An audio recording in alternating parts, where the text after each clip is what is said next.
comic book people of the world? It's Wednesday, that means it's comic book day. Let me show you what I got. First up is Action Comics number 987. Who is Mr. Oz? I won't reveal who his identity is, but I think a lot of people out there already guessed, including me. As to why he took Tim Drake, Red Robin, that's something I'm not quite sure about. I'm hoping this is all going to tie together with Tim Drake's return, which is going to be happening very soon. Ben Reilly, Scarlet Spider, issue number 7. Ben Reilly meets up with Mistress Death, who she really seems to like the form of Marlo, who happens to be the wife of Rick Jones. This was a good issue. The only thing I didn't like is that I felt like it was way too easy for Ben's scars to be taken away from him. I mean, we all knew that it was gonna happen, but still I feel like almost like this is one of those instances where it's like, oh, I don't know, a wizard did it. Dark Knight's Metal issue number 2. It's pretty much the entire Bat family versus the Justice League. Although not exactly that, but still it was interesting to see all of Batman's sidekicks kind of step in to try to help him out. And they're not wasting any time to ramp up the big action that's about to take place, which is lots of demonic bat people. Detective Comics number 964.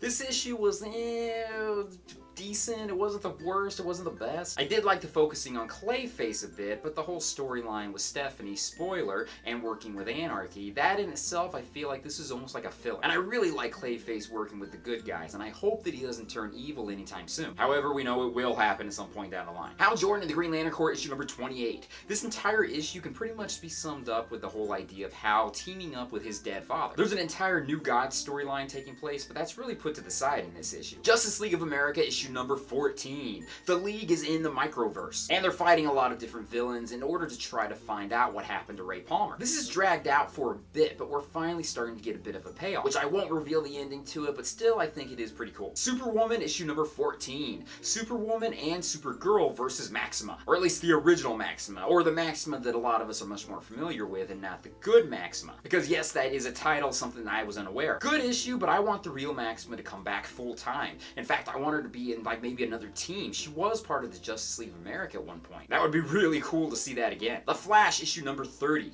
The Flash is still part of the whole negative Speed Force, although we do have a cool villain being brought into it, and I'm honestly more interested in him than anything else. Finally, I read Titans issue number 15. The traitor is finally revealed, or at least he was revealed in the previous issue, but still the whole explanation as to why he's the traitor has been going into in this issue. Although it's not really a spoiler, being that everyone already knows that it's Nightwing, but Nightwing himself, like I said, he's not really the traitor. He knew the nanites had been put inside of him, and he was using that to try to access Hyde. And I love this comic book series. I mean, I love the dynamics between the characters, and I also love the idea about how Nightwing is somewhat like the traitor, but not really, and it was explained very thoroughly. But that's my comic load for this week. There are a couple other comic books that I haven't got a chance to read yet, but I do plan on reading them very soon, including Venomverse issue number 2, Wonder Woman issue number 30, and Supergirl number 13. What did you guys read? Leave comments down below and let me know. And with that, thank you guys for watching me in this video. I just want to say you guys are awesome. Thank you guys for being there. If you made it to this point in my video, be sure to check out my Patreon site when you get a chance, my social media sites, my websites, and everything else out there.